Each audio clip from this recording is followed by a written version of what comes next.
This report just in. The Hatch Act has been violated, and it's been violated by Kellyanne Conway, and she's got to be fired. She's got to be history. She's got to be gone because she violated the Hatch Act. To which the rest of us say, who gives a rip? Hi, it's Pastor Marty from the Afternoon Drive. Welcome to the first of two videos I'm going to do today. The first one being political, and the second one being personal. The Hatch Act. Just exactly what is it? Well, according to the Office of Special Counsel, no, not Bobby Mueller's Special Counsel, the other Office of Special Counsel, because, you know, liberals and career politicians and the GOP elite, they just love to keep creating layers of bureaucracy and other branches of government which are in no ways formulated, governed by, dictated to, or mandated by the Constitution. It's their way of operating outside the parameters of the Constitution, so they create these other agencies, like the Office of Special Counsel, the Internal Revenue Service. Oh, did I really just go there? Yeah, I did. That all said, the Office of Special Counsel, which is supposed to be a non-biased, independent political watchdog, has urged President Trump to fire Kellyanne Conway for violating the Hatch Act, which basically means if you work for the government, you cannot take on any type of political advocacy while acting in your official capacity for the government. President Trump gave a very specific, detailed response to the Office of Special Counsel. In fact, it's so classic, I was going to show you the clip, but I decided, you know what? I'm just going to go ahead and quote President Trump. This is exactly what he said to the Office of Special Counsel regarding firing Kellyanne Conway. That was it. Not going to do it. Not going to happen. And I love what he said. I'm not going to violate her freedom of speech. Shazam, Batman. Is that not right now one of the key issues that really needs to be hammered going into this 2020 election cycle? Free speech. What a neat concept. In fact, the framers of our Constitution gave it to us in Article 1 of the Bill of Rights, the very first freedom that we are promised, the freedom of speech.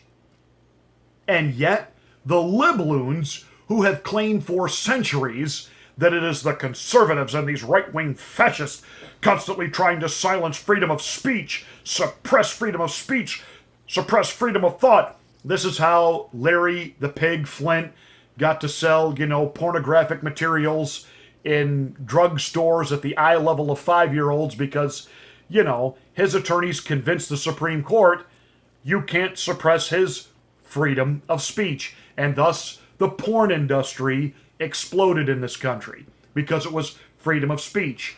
Why, there could be graphic lyrics in music, rap music in particular, and you couldn't do anything to suppress that because it's freedom of speech. Cable television and pay-per-view television and outlets like HBO no longer following the guidelines of the FCC, they could use the 7 words you can't say on television. Why? Freedom of speech. Yet these same people, these liberals that claim to be the bastions of freedom in this country, they want to suppress your free speech and my free speech. Apparently, we're not allowed to have freedom of speech. That's why they demonetize channels right here on YouTube if they don't agree with the political content. We saw the bullying which took place from Vox versus Steven Crowder all last week. I mean, it's just on and on and on. Our freedom can be suppressed, and that's okay. Because, we're just supremacist hate mongers. But they can say whatever they want to about us, and that goes unchallenged. Now, what did Kellyanne Conway do? Well, in her official capacity, in working for President Donald Trump, she makes the rounds on all the cable news outlets, giving interviews. And she speaks freely. She reminds me of Trump in this sense. She's not scripted. She thinks quick on her feet, and she gives her opinion mixed in with when she clearly delineates this is the president's position on XYZ. And then when she's asked to give her opinion on something, she does. But that's a violation of the Hatch Act. She can't be speaking on behalf of the president and at the same time disparaging Democrats. Okay, but the Democrats can go on all the cable news shows and disparage Trump and any Republican they don't like, and that's okay? Now, some of you might be thinking, well, it's not exactly what the Hatch Act is about. But it is what the average American will understand and perceive of it.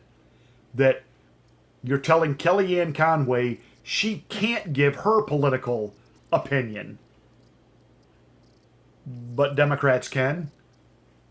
I mean, when Nancy Botox Pelosi is acting in her official capacity as Speaker of the House, and when she is doing interviews as the Speaker of the House, and she says nasty things about Donald Trump not being mentally competent, being an enemy of the people, and all the other fill-in-the-blank things that she says about Trump. Now, of course, her response would be, well, I'm not actually acting as the Speaker of the House in that moment. Right. These cable news programs have you on because you're just such a wit and conversationalist. They just want to delve into you as a person because they find you so interesting. No, you got the shakes like you got a problem. I don't know if you're detoxing live on television or you got other issues going on that might be you want to consider, having a hospice worker with you wherever you go, but you're clearly not up to the job anymore of Speaker of the House. You can't even hold your own party together. But that all said, you get invited on those programs, Nan, because you are the Speaker of the House. And so when they ask you a question and you delve into giving your opinion on all types of things related to Republicans and your stereotypical responses and trashing Donald Trump, is that not a violation of the Hatch Act? What about when Al Gore actually, out of the White House itself, making phone calls, campaigning for Bill Clinton in his re-election, and raising money? That was a violation of about a dozen laws. And the Democrats even conceded ground. Yeah, Al Gore's violating the law, but we're not going to do anything about it. But now Donald Trump is supposed to fire Kellyanne Conway, who, number one, first female campaign manager in presidential politics ever. But we were waiting for Hillary to break the glass ceiling, but it was actually Kellyanne who broke it before Hillary. Kellyanne Conway, who has been an outspoken counsel, advocate, and defender, and if you will, Trump apologist. And that's really why the media hates her, because they can't twist and contort her. They can't get her to back down, cower down. They talk about the ease she lies with. No, she's not Hillary Rodham Clinton. She's not Bill Clinton. She's outspoken in her support of this president, and she's got a husband who apparently has got his own mental issues and feeling a little bit challenged by the fact that the president seems to have some sway over his wife and that she's fiercely loyal of him. So the husband from time to time likes to tweet things about Donald Trump that are nasty that the media just loves to run with. And I think they were hoping to use that it would guilt trip into Kellyanne. Well, don't you think just because your husband really hates the man you're working for, you ought to quit? And see, her being a conservative feminist drives them bat crap crazy. Because she's not going to quit. She is supportive of this president. She's going to stay in support of this president. And the Hatch Act, that is a made-up issue at this point. I think the American people see right through it. It's why it really is not gaining the traction I think that they thought that it would at this point. Now, they think they've gotten rid of Sarah Huckabee. 2 years as the press secretary, you can already hear it. Boy, Trump can't seem to hold on to any of his people. I've done videos on this before, and I don't want to recover ground I've already covered multiple times. But working in an official capacity in Washington, D.C., in particular, working in a presidential administration, it is a pressure cooker, and it is a 24/7 job. And when she says she's just ready to go back to Arkansas and be a mom to her kids and a wife to her husband, God bless her. You heard what Trump says. Hope she runs for governor of Arkansas. That would be great. He would get her endorsement, and she'd win the state. Her daddy was governor. And I think most people agree, even on the left side of the aisle, whether they like Mike Huckabee's politics or not, they do believe that he's a decent, honorable man. So we wish Sarah the very best, as did President Trump. And as far as Kellyanne goes, they can have all the wet fantasy dreams that they want to have about getting rid of Kellyanne Conway. The president's made it emphatically clear she's not going anywhere. She is entitled to the freedom of speech. And if they're going to bounce Kellyanne, we better see a whole lot of other people on the left side of the aisle get bounced, because everybody is advocating for their political ideology right now. Everybody. And it didn't start with Trump. And when I hear ignoramuses like George Will, who thinks that he is the guardian of all things conservative, and he's not. He's yesterday's news, he's a has-been, and he just simply needs to go away. He's an escapee relic from a museum, and he needs to go back in time where he belongs and stay there. He doesn't speak for me or the rest of real conservatism in this country any longer. George, shut up, goodbye, be gone. When George Will talks about that the entire discourse of the presidency has been ruined by Donald Trump. Donald Trump alluded to this, maybe about a year ago in a campaign speech, and he was dead on with it, and I have picked up and run with it since. And without going into a lot of great detail, I can say this even on a personal level within my own family, a family member that has had to spend some extra time the past 3 weeks with doctors. There are doctors who have great bedside manner. And there are doctors that seem to know how to diagnose and get to the bottom of things, and you can get on with your life. And sometimes those doctors aren't always pleasant.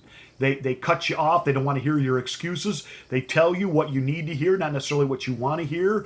And they can almost be kind of rude with you. But you get help.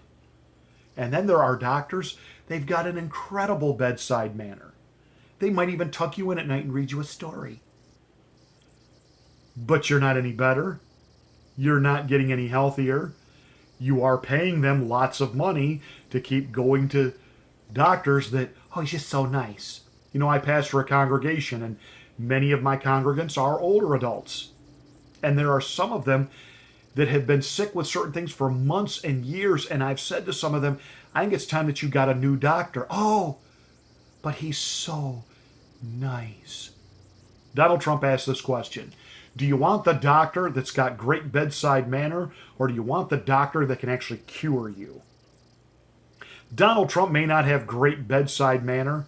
He may not know how to speak with the same articulate deception that a fork-tongued Barack Obama or Bill Clinton operated under. But he's running circles around those two doofuses on how he's getting things done. And he has got this economy rocking and rolling. But he's supposed to fire Kellyanne because she gives her political opinion when being interviewed on cable news. And somehow that's a violation of the Hatch Act.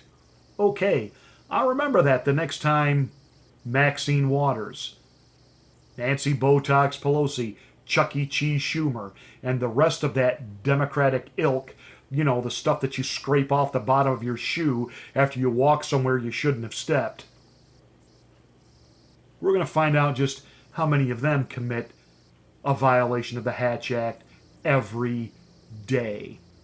That said, thanks for watching. Hey, thank you for those of you that are sharing these videos and telling me about it. We have seen our subscriptions come up a little bit, not much, but they're coming up. And I know the algorithm is trying to suppress that. So what we need is the grassroots effort of you sharing these videos, getting the word out. It is working. It is helping. And I thank you, thank you, thank you for being part of this channel and your support, and thank you for your comments. I do appreciate them so much. If you're not a subscriber, please be one.